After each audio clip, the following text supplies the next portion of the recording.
CA talks एक ऐसा programme जो सीए फर्स्ट द्वारा ऑर्गेनाइज किया गया है हमारी चार्टर्ड अकाउंटेंट कम्युनिटी के लिए, खासकर हमारे यंग चार्टर्ड अकाउंटेंट्स के लिए। सीए टॉक्स में हम डिफरेंट डिफरेंट टॉपिक्स लेके आते हैं और जिसमें कि हमारे जो साथी लोग होते हैं वो अपने एक्सपीरियंसेस शेयर करते हैं। तो आज हम सीए फर्स्ट के प्लेटफॉर्म पे एक बार फिर मौजूद हैं एक नए टॉपिक के साथ में, opportunities in United Arab emirate countries. हमारे साथ में मौजूद हैं एक यंग चार्टर्ड अकाउंटेंट जिन्होंने 2012 में चार्टर्ड अकाउंटेंसी की, डिप्लोमा इन आईएफआरएस किया एंड सीपीए फ्रॉम आयरलैंड किया। एक यंग चार्टर्ड अकाउंटेंट अभिषेक बसिस जी, मैं आपका स्वागत करता हूँ। Thank you so much sir. Abhishek ji, आगे बढ़ने से पहले मेरा एक सवाल आपसे भी, ऐसा कौन सा रोल मॉडल था जिसकी वजह से आपने सोचा यस मैंने चार्टर्ड अकाउंटेंट बनना है? ये बहुत ही इंटरेस्टिंग क्वेश्चन पूछा सर आपने। After completing my 12th actually I was good in study, so अभी क्वेश्चन था कि what to do next. So either I should go for the graduation और some other professional course, but the thing which attracted me most is the prefix CA। कि जैसे आप doctor देखते हैं, so you see the doctor in front of his name. Yes, CA kind of IAS, IPS, you see that. So these, and the second thing was it was the cost effective also. Yes definitely. If you see if you go for the doctorate and other degrees also, that is very time consuming but also the costly one. So if for a middle class person, I think the prefixing the CA and the getting the such kind of the professional degree is the, I think, the main reason for selecting the CA for my side basically. Abhishek ji, आपने सही कहा और एक majority of हमारे chartered accountant students जो हैं जो CA बनते हैं वो कहीं ना कहीं इस बात का उनके ऊपर काफ़ी माइंड में रहता है कि उनकी फैमिली की बैकग्राउंड क्या है, उनकी फाइनेंशियल कंडीशंस क्या हैं। तो एक sizeable rather majority of chartered accountant हमारी और आप जैसी बैकग्राउंड से ही आते हैं जो एक कॉस्ट इफेक्टिवनेस भी साथ में देखते हैं। अभिषेक जी, आप जब से आपने सीए किया है 2012 में, मैंने देखा है आप इनकम टैक्स की प्रैक्टिस कर रहे थे और खासकर सर्च एंड सीजर एक आपने एक स्पेशलाइज एरिया आपने चूज़ किया हुआ था। और सर्च एंड सीजर की प्रैक्टिस मैंने देखा है नॉर्मली यह यूथ जो है स्टार्ट नहीं करता है, वो एक स्टेज के बाद करता है। और फिर मेरे को पता लगा कि आप जो हैं यूएई के अंदर आप कुछ प्रोफेशनल सेटअप आपने वहाँ पे तैयार किया है। तो ऐसा क्या अट्रैक्शन पाया कि आप यहाँ के साथ साथ आपने दुबई और यूएई के अदर कंट्रीज़ में आपने ये काम शुरू किया? ये बिल्कुल ठीक बात है सर। मैंने 2015 से specially income tax search and seizure का काम स्टार्ट किया था। और अगर मैं बात करूँ, this is basically a very niche line. अगर हम बात करें कि आउट ऑफ, अगर हम इनकम टैक्स रिटर्न फाइलर्स की बात करें और इनकम टैक्स सर्च केसेस की बात करें, that is hardly 0.1% of the case of the ITR file. Hardly point, in fact मैंने ज़्यादा बोल दिया होगा शायद। सो आपको जो क्लाइंटेल उसमें मिलता है, that is very niche and you can set up a good practice with the help of the search and seizure cases only. But after seeing the search and seizure cases, I also went for the CIT appeals and other litigations also. But 2023 में UAE के अंदर corporate tax introduce हुआ, तो मुझे लगा कि yes, this is the thing which we have done. Corporate tax हमने income tax of India में किया है, तो corporate tax is something which we can do there. उससे पहले बैट भी आया, उसके पहले वहाँ पे वैट 2018 में वैट भी इंट्रोड्यूस हुआ था। 2021 में वहाँ पर एंटी मनी लॉन्ड्रिंग के प्रोविजन इंट्रोड्यूस हुए थे। राइट। सो इस तरह के जो अपॉर्चुनिटीज़ दुबई क्रिएट कर रहा था हम यंग चार्टर्ड अकाउंटेंट्स के लिए या इंडियन चार्टर्ड अकाउंटेंट्स के लिए, तो वो अपॉर्चुनिटीज़ ने मुझे अट्रैक्ट किया। तो I thought why not to go for the UAE and see the market there and see the opportunities which is coming towards us. Okay, किस तरह की अपॉर्चुनिटीज़ हमारे यंग चार्टर्ड अकाउंटेंट्स जो हमारे इंडिया से हैं उनके लिए, चाहे वो प्रैक्टिसिंग चार्टर्ड अकाउंटेंट की तरह काम करें या वहाँ एम्प्लॉयमेंट में काम करें, क्या आप अपने एक्सपीरियंसेस शेयर करना चाहोगे? When I first went to the UAE, so मैंने रियलाइज़ किया वहाँ पर बैलेंस शीट जो बनती थी, that was only for the banking loan purposes. जैसे हम यहाँ पर जो हमारे Right. यहाँ पे रिपोर्टिंग बोर्ड्स होते हैं like MCA, income tax, GST and other boards, वहाँ पर जो रिपोर्टिंग होती थी that is only for the banking purpose. तो जब कॉर्पोरेट टैक्स इंट्रोड्यूस हुआ तो हर कंपनी मतलब जो कंपनी फ्री जोन में रजिस्टर्ड है उसको ऑडिट कराना कंपलसरी हो गया अगर उसे टैक्स बेनिफिट लेना है तो आप ये देखिए कि जितनी भी कंपनीज वहाँ पे फ्री जोन में रजिस्टर्ड होंगी, और वो कंपनीज अगर हम बात करें लैक्स में है कंपनीज, क्योंकि Dubai is the basically the central point of the world. तो अपॉर्चुनिटी वहाँ पे मल्टीपल ग्लोबली सारी कंपनीज वहाँ इनकॉर्पोरेट होती हैं यूजली, और अपॉर्चुनिटीज़ अगर हम बैलेंस शीट की बात करें कि वहाँ पर कॉर्पोरेट टैक्स के साथ साथ वहाँ पर बैलेंस शीट IFRS स्टैंडर्ड्स जो थे वो इंट्रोड्यूस हुए। तो इस देख को लगता हुआ कि अगर कोई भी चार्टर्ड अकाउंटेंट इंडिया से वहाँ जाएगा तो IFRS का, कॉर्पोरेट इनकम टैक्स का, जैसे कि हमें यहाँ पे एक्सपोजर है, तो वो एक्सपोजर वहाँ पर उसको बहुत बेनिफिट करेगा। तो इसीलिए लगता है कि ये सब चीज़ें वहाँ पर बेनिफिशियल होंगी। ओके, आपने ऑडिट का जिक्र किया, तो क्या हमारा अक्सर ये सवाल आता है, क्या हमारा इंडियन चार्टर्ड अकाउंटेंट वहाँ जाकर ऑडिट फंक्शन कर सकता है हमारी इंडियन डिग्री के साथ में? हाँ, ये आपने सर मतलब इंडियन चार्टर्ड अकाउंटेंट्स की दुखती नब्ज़ पे हाथ रख दिया। इसके लिए मैं कहूँगा कि मुझे ICAI से थोड़ी शिकायत होगी, क्योंकि वहाँ पर अगर ये डिपेंड करता है कहीं ना कहीं, अगर मैं दुबई चैप्टर की बात करूँ, दुबई ICAI चैप्टर की, there are almost 2800 CAs in UAE, in Dubai chapter basically, but हमें इंडियन CAs को वहाँ पर रिकॉग्नाइज नहीं किया गया है अभी तक। हालांकि वहाँ पर US CPA, ACCA, CPA Australia जैसी डिग्रीज को वहाँ पे उन्होंने एक्नॉलेज कर लिया है, and after if you are a among these categories, so आपको एक सिंगल एग्ज़ाम पास करना है, then you can eligible for the auditing in the UAE। बट ये चीज़ अभी हमें इंडियन CAs को अभी अवेलेबल नहीं है। हमें पूरी तरीके से वहाँ कोर्स दोबारा करना होगा, जो भी उनकी गाइडलाइंस होती है उसके अकॉर्डिंग कोर्स करना पड़ेगा। तो ये अब अपॉर्चुनिटीज़ अब इंडियन CAs के पास अभी नहीं है उस वहाँ पर। अभिषेक जी, वहाँ के जो गवर्निंग रेगुलेशंस हैं, चाहे वो टैक्स लॉज के हों, चाहे अकाउंटेंसी के हों, चाहे मैट के हों, जो भी हैं, तो हमारे इंडियन चार्टर्ड अकाउंटेंट्स वहाँ जाते हैं, so we are aware about our regulations, tax laws. So, are there some notable differences between the Indian regulations and the UAE regulations? There are very few cases for this, sir. Actually, I've told you earlier this also कि corporate tax वहाँ पर 2023 में आया है, VAT वहाँ पर 2018 में आया है, और AML वहाँ पर 2021 में आया है। सो दैट मीन्स कि अभी जिस स्टेज को हमारे यहाँ पे इनकम टैक्स 1961 में था, GST लॉ 2017 में था, और अगर सेल्स टैक्स की आपकी बात करें वो हर स्टेट का बहुत पुराना चलता आ रहा है। तो कॉम्प्लेक्सिटी की बात करें या आपके जुडिशरी की बात करें, तो वो सब चीज़ें वहाँ पर अभी सेटअप नहीं हुई हैं इस तरीके से।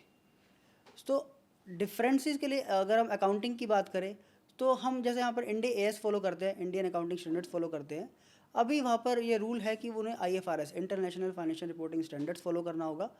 और कॉर्पोरेट टैक्स में हालांकि वहाँ पर टैक्स रेट बहुत कम है, तो थोड़ा बहुत टैक्स स्ट्रक्चर में चेंजेस है, थोड़ा बहुत उनकी कॉम्प्लेक्सिटी हमारे यहाँ के मुकाबले काफ़ी कम है। तो I think this thing creates the जो इंडियन चार्टर्ड अकाउंटेंट है वो एक कॉम्प्लेक्स सिचुएशन ऑलरेडी देख चुका है, तो उसके हिसाब से काफ़ी चेंजेस नहीं होंगे। जैसे कि पहले वहाँ पे बैट आया, फिर AML आया, एंड उसके बाद में कॉर्पोरेट टैक्स लॉज आए, तो ओबियस है कि आने वाले टाइम में भी कुछ ना कुछ चेंजेस और नए लॉज वगैरह आते रहेंगे। सो क्या सजेस्ट करते हैं हमारे CAs के लिए कि कौन कौन से प्रोफेशनल नेटवर्क्स हैं, कौन कौन से प्रोफेशनल रिसोर्सेज हैं, so that our CA community should get updated about all these new laws and changes in the existing laws? जैसे कि वहाँ पर केवल एक सिंगल विंडो ऑप्शन है कि if you want to register your company, you directly go to the federal tax authority. आपको हमारे जैसे यहाँ पर MCA, इनकम टैक्स में अलग अलग रजिस्ट्रेशन करने की ज़रूरत नहीं है। You can get the single registration number, licence number. तो अगर आप केवल फेडरल टैक्स अथॉरिटी की वेबसाइट्स को फॉलो करेंगे, so you will get each and every updates which is suppose to be relevant for your litigation part, for your compliance part. साथ में अगर आप जैसे लिंक्डइन जैसे प्लेटफॉर्म क्योंकि यूएई के अंदर LinkedIn is the most social platform which you can use. Apart from that, I think you can go for the ICI Dubai chapter also. Okay. ICI Dubai chapter, Abu Dhabi chapter. You can go for that also, and either you can join to the some industrial associations. So they regularly run seminars for the updation of the members, updation for the industries also On different topics. on and different taxes. topics. Right. So these are the platforms which, if you regularly follow that, so I think you can easily update yourself.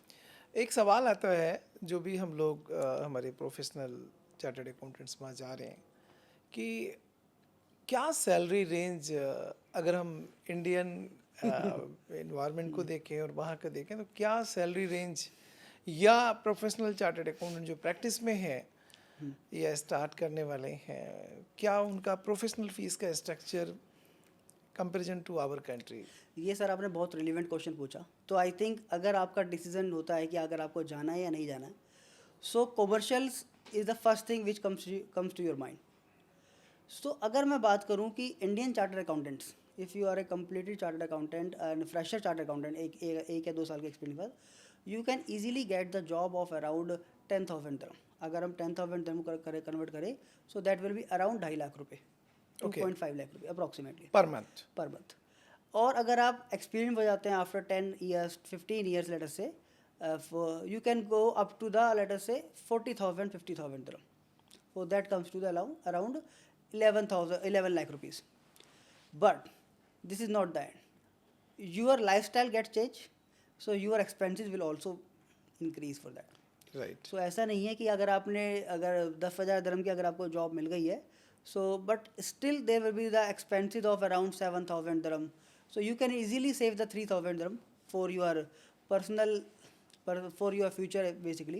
So it will certainly depend on the person to person, but yes, this is the criteria.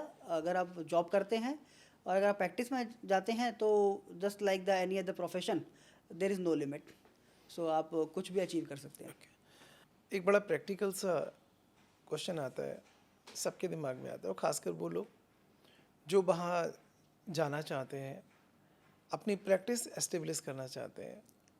तो ऐसे chartered accountants के लिए आप क्या guidance देना चाहोगे, क्या tips देना चाहोगे? What are the steps to be taken by them to go there and establish their practice? ये रिलेवेंट क्वेश्चन है सर, क्योंकि अगर हम बात करें कि कोई भी बंदा जब चॉइस करता है कि अब से यूएई के अंदर या किसी और कंट्री के अंदर प्रैक्टिस स्टार्ट करनी है या जॉब स्टार्ट करनी है, तो पहले उसे उस कंट्रीज़ की अपॉर्चुनिटीज़ के बारे में जान लेना बहुत ज़रूरी है कि वहाँ पर क्या लॉज फॉलो हो रहे हैं, किस तरह का वर्क कल्चर डेवलप हो रहा है वहाँ पर. ऐसा नहीं हो कि वहाँ पर एक्चुअली में आपकी कम्युनिटी के लोग कितने हैं, क्योंकि वो सब कुछ आपको एक बेनिफिट देती हैं. अगर आप यूएई की स्पेसिफिकली बात करें, so I think LinkedIn is a most suitable platform. अगर आप उसके ऊपर रिसर्च करें, आप उस कंट्री के स्पेसिफिक वेबसाइट्स को देखें, तो यू कैन जज कि हाँ ये अपॉर्चुनिटीज़ हमारे लिए आ रही हैं और इन अपॉर्चुनिटीज़ के लिए हम ये काम कर सकते हैं. For that at least you can connect with someone, कि आप जब उसके पास जाते हैं तो at least you know something about the country, about the culture, and if you know something about the culture, so I think that gives you a surplus to achieve a job there, achieve a practice there, so that will be really helpful. Okay. जब भी कोई हम लोग नए setup में जाते हैं, नई जगह पे कुछ नया सेटअप बनाने जाते हैं, तो ओबियस है कि चैलेंजेस तो आते ही आते हैं, और ख़ासकर जब हम किसी दूसरे कंट्री में कोई अपना प्रोफेशनल सेटअप बना रहे हैं. तो आपने भी प्रोफेशनल सेटअप बनाया, तो आपने भी कुछ ना कुछ लोगों से मदद ली होगी, गाइडेंस ली होगी, बट उसके बावजूद भी कुछ ना कुछ चैलेंजेस ज़रूर आए होंगे आपके सामने. तो कुछ नोटेबल चैलेंजेस के बारे में आप बताएं कि किस तरह के चैलेंजेस आते हैं और उसको ओवरकम करने के लिए आपने किस किस तरह से क्या क्या किया? सर आई थिंक इसके लिए अगर हम बात करें तो आपको सबसे पहले अपने सीनियर से मिलना चाहिए इंडिया के अंदर, सो दे कैन कनेक्ट यू. जैसे आपने भी, मुझे याद है कि जब मैं लास्ट टाइम दुबई गया था तो मैंने पूछा था आपसे, मैंने आपसे हेल्प ली थी. मैंने कहा sir you tell me some people there for that I can meet there and just generate some leads for me also. So this was the kind of the help which you can get to your associates, your seniors, your colleagues. So तो अगर आप ऐसा करते हैं तो आपको challenges थोड़े से कम फेस करने पड़ते हैं। चैलेंजेस जो सेकंड हमारे जैसे हिंदुस्तान में बात रहती है कि cost effectiveness is the major challenge. So Dubai में या यूएई के अंदर जो सबसे बड़ा चैलेंज आता है that is the survival of the company. क्योंकि एक कंपनी को रन करने की ईयरली कॉस्ट, अगर मैं एलएलसी या इस तरह के प्राइवेट लिमिटेड की बात करूं, तो एलएलसी को रन करने की minimum yearly cost is around 5 lakh rupees annual if you are not doing anything just to get the renewal of the license and everything. अगर आप बिजनेस सेटअप करते हैं तो आपको ये सब कॉस्ट आपको इनकर करनी पड़ती है। वीज़ा कॉस्ट आप कह सकते हैं, ये सब चीज़ें आपको ये सब कॉस्ट आपको इनकर करनी पड़ती है। तो इन सब चीज़ों को आपको चैलेंजेस फेस करने पड़ते हैं। बट अगर आप रेगुलरली लोगों से टच में रहते हैं, आप लीड्स प्रॉपरली जनरेट कर पाते हैं, तो आई थिंक ये चैलेंजेस से आप इजीली मूव कर पाते हैं। तो यही सब हमारे साथ भी हुआ था with the help of the seniors like you. तो हमने इन चैलेंजेस को ओवरकम किया सर। ओके। हमारा जो इंडियन वर्क कल्चर है और यूएई का जो वर्क कल्चर है वो भी ऐसे डिफरेंट है, तो उस वर्क कल्चर में हम लोग कैसे कोप अप कर पाते हैं और किस तरह से हम उस वर्क कल्चर में मिक्सअप होते हैं, और जो चैलेंजेस होते हैं हम किस तरह से उनको, कहा जाता है ना कि challenges are always coupled with the opportunities, तो उसके बारे में थोड़ा सा और बताएं। बिल्कुल ठीक बात है सर। अगर आप दुबई यूएई कंट्री में रहते हैं तो you become a global person basically. Because अगर मैं यूएई की बात करूं, there are almost people from the 150 कंट्रीज़। So obviously the population of Indians are really high, but you see the people from all over the world. So then you become a global person. You get to know about the global opportunities also. Like we are also having the only the Indian clients, but we are also having the European clients and the US clients also.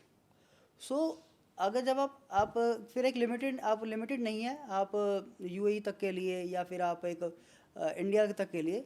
और इन सब चीज़ों को अगर आप obviously initial times that takes this things takes certain times. तो अगर आप उस टाइम को सर्वाइव कर लेते हैं, you face those challenges and you come to know about their plus points also for the other countries also, then these challenges become your opportunities for you also. Okay. एक अभी जो recent times में देखा गया है कि वहाँ पे जो रियल एस्टेट बिजनेस है उसमें काफ़ी बूम आया, तो ठीक है हम चार्टर्ड अकाउंटेंट्स तो केवल प्रोफेशनल प्रैक्टिस की और जॉब्स की बात करते हैं, बट थोड़ा सा मैं जानना चाहूँगा ऐसा क्या कारण है कि रियल एस्टेट के अंदर इतना सारा बूम आया और आने वाले टाइम को आप कैसे देखते हो? Sir, there is certain plus thing about this country is they are very committed. If they are committed something, that we deliver this thing in the certain period, right. so they will definitely do that. How God knows. So, and the second thing is the financial factor. In India, the rental part, if you see the rental commercial or the residential part, if you see that hardly comes to the 2% of the property value for a year. So अगर आप property में invest करते हैं तो अगर आप rental part देखें तो केवल आप 2% मिलता है आपको यूजली। बट अगर आप यूएई की बात करें so that comes to around 7% to 12%. That is only for the rental. No, I'm not talking about the appreciation of the property. Right. Second thing, they are expanding like anything. Just like if you see, they are developing airport there, Maktoum Airport, and they have committed to deliver this in the 2030, and all the things necessary to development is already been started. So the opportunities and the supplies and the demand all are increasing, and these are creating the opportunities just to high ROI for the investors also. So और second thing and third thing is interest rate. अगर हमें India में home loan लेना है तो that comes around 7 to 8%। आपका home loan का 8% के आसपास का आपका रेट पड़ता है। बट अगर आप वहाँ पर लोन लेते हैं दैट कम्स अराउंड 4-5%। तो अब आप देखिएगा कि 4% का अगर आपको लोन मिलता है या 5% का लोन मिलता है, उससे आप 10% का ROI अर्न कर रहे हैं। और इंडिया में अगर आपको 8% का इंटरेस्ट रेट पड़ता है तो आप उसे 2% का ROI जनरेट कर रहे हैं। So this is the reason कि वहाँ पर रियल एस्टेट में इतना बूम आ रहा है और all over the world the people are coming there. एक चीज़ और नोटिस की गई है जी कि हमारे इंडियन चार्टर्ड अकाउंटेंट्स पिछले कुछ सालों में ना बराबर बहुत नंबर्स में, बड़े नंबर्स में वहाँ पे जा रहे हैं। तो आपको लगता है कि अभी भी वहाँ पे आने वाले टाइम में इसको बरकरार है वहाँ पे? क्योंकि एक बहुत बड़ी तादाद में लोग वहाँ पे जा चुके हैं या जाने की प्लानिंग कर रहे हैं, उन्होंने अपना सेटअप भी बनाया है, जॉब्स भी कर रहे हैं। तो आपको क्या लगता है फ्यूचर में अभी भी ग्रोथ के प्रोस्पेक्टस हैं हमारे इंडियन सीएस के लिए वहाँ सेटल अगर होते हैं तो? जी बिल्कुल, ये बात का बिल्कुल स्ट्रेट अवे आंसर है, यस सर। रीज़न इज़ जो अपॉर्चुनिटीज़ वो क्रिएट कर रहे हैं, that is not only for the chartered accountants, but you can start your business there also. आप एज ए सी ए हम ज़रूर स्टार्ट करते हैं, but we don't hesitate in start a business all. तो आप बिज़नेस कर सकते हैं। आप अगर हम इंडियन सीएस की बात करें, जैसे मैंने स्टार्टिंग में बताया कि वहाँ पर 50 मिलियन से अगर आपका रेवेन्यू है तो आपको ऑडिट कराना ज़रूरी है, और हर फ्री जोन कंपनी को ऑडिट कराना कंपलसरी है। तो ये सब चेंजेस जो आए हैं ये 2023 में आए हैं। तो अगर आप इंडियन चार्टर्ड अकाउंटेंट की बात करें तो आपका, अगर आप वो जो वहाँ पे सर्टिफिकेशन चाहिए, अगर वो सर्टिफिकेशन कंप्लीट कर लेते हैं, सो जो बैलेंस शीट्स का नज़रिया इंडियन चार्टर्ड अकाउंटेंट देख सकता है, वो शायद मैंने अभी वर्ल्ड लेवल पे कहीं किसी और कम्युनिटी में नहीं, नहीं बिल्कुल देखा ठीक कहा आपने ये कि बात। ACCA चाहे CPA कोई भी कम्युनिटी का बंदा वो बैलेंस शीट को उस तरीके से एनालाइज नहीं कर पाता जो इंडियन CA कर पाता है। राइट। तो इसी जगह मुझे लगता है कि yes, you are having the edge against them, तो वो एज का आप बेनिफिट लीजिए और जस्ट नहीं, टू। ये तो है ही अभिषेक जी कि हम लोग हार्ड वर्किंग हैं, इसमें कोई दो राय नहीं, वी आर फोकस्ड, नो कोई राय नहीं। और एनालिटिकल स्किल्स जो हैं हमारे अंदर, जो हमारी आर्टिकल सबसे शुरू होती हैं और फिर धीमे धीमे जहाँ जहाँ पे हम काम करते हैं वो हम लोगों का, उसमें तो हम आगे हैं ही। अब से एक जैसे आपका सेटअप यहाँ पे भी है, यहाँ पे भी प्रैक्टिस कर रहे हैं और वहाँ पे भी अपना प्रोफेशनल सेटअप किया है, तो आप कैसे बैलेंस कैसे करते हो? हमारे व्यूअर्स ज़रूर जानना चाहेंगे कि यहाँ भी मेंटेन करना और एक नए सेटअप के अंदर ग्रोथ लेके आना, और उसको भी भली भांति अपने क्लाइंट्स को सर्विसेज देना, क्योंकि जब तक हम एक क्लाइंट को सर्विसेज प्रॉपर तरीके से नहीं दे पाएंगे तो कहीं ना कहीं हम खुद भी सेटिस्फाइड नहीं होते, क्लाइंट के सेटिस्फेक्शन तो है ही है। तो इसको आप बैलेंस कैसे करते हो, यहाँ भी देखना और वहाँ भी काम करना? सर इसका आंसर तो आपने जस्ट अभी दिया कि हमारी जो ट्रेनिंग स्टार्ट होती है, जो इंडियन चार्टर्ड अकाउंटेंट जो प्रैक्टिस स्टार्ट होती है, that start from the day one of the articleship. So हमारे प्रिंसिपल ने, हमारे CA प्रोफेशन ने ये सिखाया है कि don't limit yourself to the 8 hours of the working. So अगर हम 8 घंटे की वर्किंग ना करते हुए थोड़ा सा इसको 9-10 तक पहुंचा देते हैं, so I think that is easily manageable. Sir 10-11 घंटे तो वैसे ही काम करते हैं हाँ तो मतलब हम। राइट, हाँ। हाँ तो थोड़ी सी हम वर्किंग आवर्स इंक्रीज करते हैं, and my focus is not to just to do the thing sir. Obviously the credit goes to my team also. मेरे पार्टनर्स को क्रेडिट जाता है, मेरे टीम को क्रेडिट जाता है। सो आई थिंक अगर वो सपोर्ट करते हैं, so yes we can do certain more things also, not only to the UAE but also to the other countries also.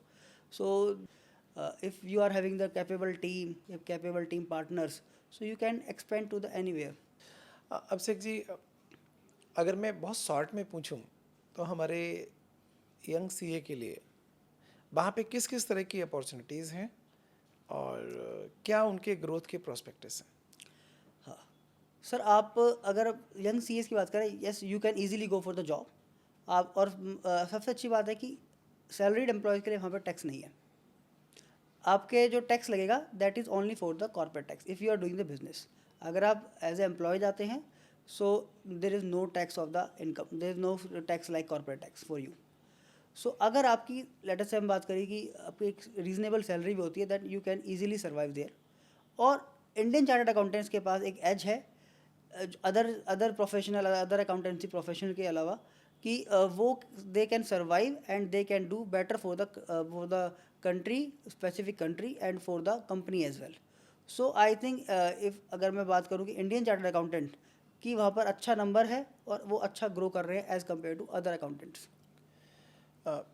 एक लेमन लैंग्वेज में अगर मैं पूछूं आपसे, तो कोई भी सीए वहाँ पे जाना चाहता है, वहाँ पे अपना प्रोफेशनल सेटअप बिठाना चाहता है, तो फ्रॉम द डे वन जब वो सोचता है, जब वो प्लान करता है कि हाँ मैं वहाँ पे अपना प्रोफेशनल सेटअप बनाना चाहता हूँ, तो कौन कौन सी ऐसी छोटी छोटी सी चीज़ें हैं जो बड़े इम्पॉर्टेंट होती हैं कि वो इन चीज़ों के लिए स्टेप्स ले, चाहे वो वीज़ा से लेके लगवाने से लेके और जो वहाँ पे चीज़ें करनी हैं, तो पहले जाने से पहले कंपनी कैसे बनेगी, फर्म कैसे बनेगी, और फर्म में हमारे को क्या वहाँ के लोकल पार्टनर्स अलाउ है कि नहीं है हमारे लॉ के हिसाब से, वहाँ के लॉ के हिसाब से, और भी जो हमारे लाइसेंस हमने वहाँ लेने हैं, हमने जो रजिस्ट्रेशंस कराने हैं, और भी वहाँ पे हमारा जो बिजनेस सेटअप ऑफिस जिसकी बात करें, इंफ्रास्ट्रक्चर की बात करें, वो कैसे, इन चीज़ों के बारे में आप और बताएं कि हम लोग कैसे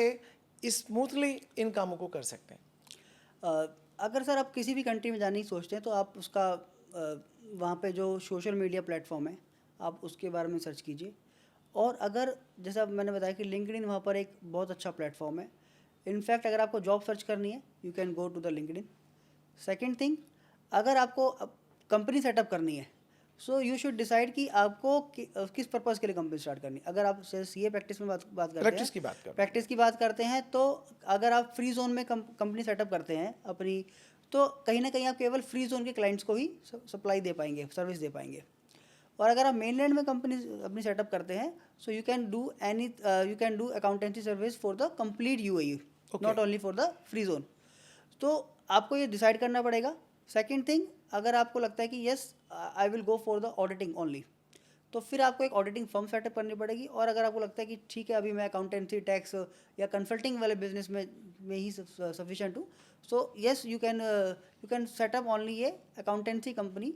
और उसके हेल्प से नेचर ऑफ सर्विसेज के बेसिस पे आपका वो रजिस्ट्रेशन इजीली हो जाएगा। दैट हार्डली टेक्स जैसे 1 मंथ मैक्सिमम। आपके सारे लाइसेंस, सारे बैंक अकाउंट्स ओपन हो जाते हैं।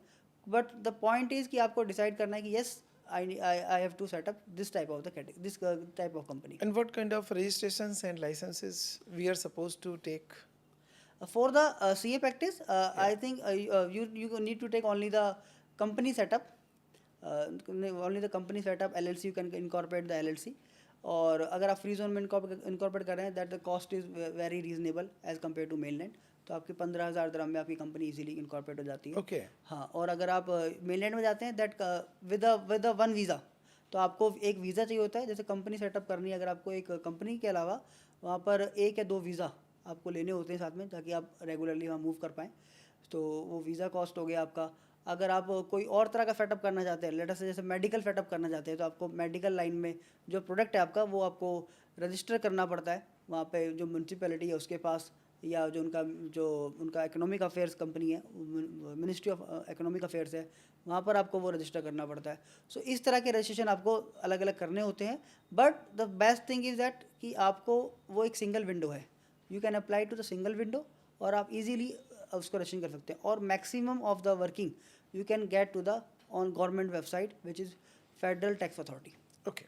वहाँ की जो अथॉरिटीज़ हैं, वहाँ का जो गवर्नमेंट है, उनका जो एक माइंडसेट है, वो कोई भी लोग जो नए आ रहे हैं वहाँ पे भी इस तरह का माइंडसेट रहता है कि ease of doing business is in a better position. जी बिल्कुल, वहाँ पर उनका जो फोकस है कि अगर आप कंपनी सेटअप कर रहे हैं so we start your company as early as possible. तो जो आपको लाइसेंस मिलता है जो कंपनी सेटअप करने का, एलएलसी का रजिस्ट्रेशन सर्टिफिकेट, वो आपको विद इन 1 वीक मिल जाता है। सो अगर आपको 1 वीक में आपको कॉर्पोरेट टैक्स नंबर, आपको वैट का नंबर, आपको एलएलसी का नंबर, ये सब आपको अगर 1 वीक में मिल जाएंगे, so the next thing is open A bank account only. तो अगर आपका सोर्स ऑफ फंड्स एक रीजनेबल है, जैसे मैं बताया कि एएमएल वहाँ प्रोविजन अप्लाई हो गए हैं, तो अगर आपका सोर्स ऑफ फंड्स ठीक है तो आप इजीली वहाँ पर कंपनी सेटअप कर सकते हैं विद इन ए 15 डेज और 1 मंथ मैक्सिमम। सो ये सब कुछ अगर आप कर लेते हैं तो आपकी कंपनी इजीली रन थ्रू हो सकती है। अभिषेक जी, फाइनली मैं चाहूँगा कि आप हमारे व्यूअर्स के लिए कुछ ऐसी टिप्स दीजिए जो कि वो मोटिवेट हों और पूरी तरह से अंडरस्टैंड करके, अगर उनके मन में इच्छा है कि भाई हमने भी वहाँ पे जाके कुछ सेटअप बिठाना है। सर आई थिंक हमें थोड़ा सा ना अपने माइंडसेट को चेंज करना होता है। मैं देखता हूँ कि हमारा जो इंडियन चार्टर्ड अकाउंटेंट है, they have stuck into the normal traditional practice. Either GST, income tax, ITR filing, they have to go beyond that. उन्हें सोचना पड़ेगा, yes we are capable enough and we can do something better for our self, our family as well as for our country.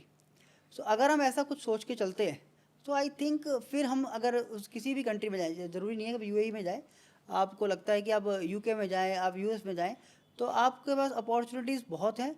क्योंकि talent की बात करें तो Indian chartered accountants are much more talented. मैंने दोबारा रिपीट कर रहा हूँ, Indian chartered accountants are much more talented than any other accountants in the world. So आपके पास अपॉर्चुनिटीज़ हैं, आपके पास कैलिबर है. The only thing which is missing is to taking a next step. तो आप वो नेक्स्ट स्टेप लेते हैं तो भूल जाइए, आपको एक महीने के लिए, 2 महीने के अगर ऑफिस से छुट्टी लेनी पड़ती है तो take leaves, go to the other country, see the things which is happening for the accountant there, attend the seminars, attend the exhibitions there, see the things which AI is coming to the market, which technology is coming to the accountant's line. तो ये सब चीज़ें अगर आप देखोगे तो I think you will not stuck only to the ITR filing, tax audits and all. Okay, Abhishek ji, काफ़ी अच्छा समय आपके साथ में रहा और बहुत सारी चीज़ें आपने प्रैक्टिकल जो आपके एक्सपीरियंसेस रहे हैं वो आपने हमारे व्यूअर्स के साथ में शेयर किए हैं. और मुझे पूरी उम्मीद है कि भाई इसके अंदर जो भी हम लोगों ने डिस्कशन किए हैं उनसे काफ़ी कुछ फ़ायदा होने वाला है. अब हमारा एक लास्ट राउंड है जिसको हम कहते हैं रैपिड फायर राउंड. कुछ सवाल आपसे और उसके तुरंत जवाब मुझे मिलने चाहिए. आप ज्ञानी हैं तो आप दिल की ज़्यादा सुनते हैं, दिमाग की ज़्यादा सुनते हैं? सर ये तो डिपेंड करता है कि हम कहाँ पर हैं. अगर घर पर हैं तो दिमाग चला नहीं सकते सर, तो वहाँ तो दिल की सुननी पड़ेगी सर. और अगर आप ऑफिस में हैं तो दिल का ही सुनेंगे तो आप मतलब पीछे हो जाएंगे, तो आपको दिमाग की सुननी पड़ेगी. तो हम कोशिश करते हैं कि ऐसा ही हो. यानी कि आप ये कहना चाह रहे हो घर पे हो तो हम दिमाग की सुनते हैं, यानी कि वाइफ की सुनते हैं? नहीं नहीं सर, दिमाग तो फिर नीचे चला जाता है, घुटनों में चला जाता है. तो उस टाइम पे तो दिल की ही सुननी पड़ती है. दिल की सुननी पड़ती है. सीए, एक सक्सेसफुल इंडियन चार्टर्ड अकाउंटेंट को आप कैसे डिस्क्राइब करोगे एक सिंगल सेंटेंस में? सर आई थिंक अगर एक सक्सेसफुल चार्टर्ड अकाउंटेंट की बात करें तो I think our most important responsibility is कि हम अपनी नेक्स्ट जनरेशन के लिए क्या इम्पैक्ट डाल रहे हैं. अभिषेक जी, आपका फेवरेट सॉन्ग कौन सा है? सर फेवरेट सॉन्ग मुझे लगता है कि जो एक गाना मुझे लगता है मुकद्दर के सिकंदर का, वो गाना गाता है कि रोते हुए आए थे सब, हंसता हुआ जो जाएगा. तो वो मुझे लगता है कि ये आई वांट टू कनेक्ट बहुत दिस बढ़िया, लाइन बहुत बढ़िया. टू माय फ्यूचर आल्सो, कि ठीक है कि जो भी हम कर रहे हैं तो just to connect these words. आपका फेवरेट स्पोर्ट्स पर्सन कौन है? विराट कोहली सर. विराट कोहली. लास्ट में आप जो है, जो फ्री टाइम होता है उसमें क्या करना पसंद करते हैं? सर डिपेंड करता है कि हम कहाँ पर हैं. जैसे हम बताया ना कि अगर मैं ऑफिस में हूँ तो अगर फ्री टाइम है तो I try to read books also, try to see. मैं अपने पुराने दोस्तों से बात करने की कोशिश करता हूँ. अपने कोई जो नए चैप्टर्स आ रहे हैं, नई बुक्स आ रही हैं, तो उनको पढ़ने की कोशिश करता ओके. हूँ. अभिषेक जी, जो हमारे आज आपके साथ में ये जो एपिसोड रहा, मैंने भी काफ़ी एंजॉय किया, काफ़ी कुछ लर्न किया और हमारे व्यूअर्स ने भी लर्न किया होगा काफ़ी कुछ. सो दोस्तों, ये था हमारा CA talks organised by CA first. मैं Vijay Gupta, Faridabad CA first, former central council member of ICI. आज इस एपिसोड के लिए इतना ही. अगले पॉडकास्ट के साथ में मैं दोबारा से फिर हाजिर होऊंगा. नमस्कार, धन्यवाद.